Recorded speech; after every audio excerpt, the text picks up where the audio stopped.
ఆకాశాన్నే తాగేసిందే తన కన్నుల్లో నీలం, చూపుల్లోనే ఏదో ఇంద్రజాలం. బంగారు వానల్లో నిండా ముంచే కాలం, చూస్తామనుకోలేదే నాలాంటోళ్ళం. భూగోళాన్నే తిప్పేసే ఆ బుంగమూతి వైనం, చూపిస్తుందే తనలో ఇంకో కోణం.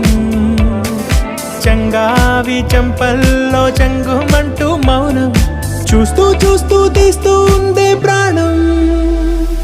తను చేరిన ప్రతి చోటిలా చాలా చిత్రంగున్నదే, తనతో ఇలా ప్రతి జ్ఞాపకం ఛాయాచిత్రం అయినదే. సరే సరే త్వరపడకో, తదుపరి కథ ఎటుకో.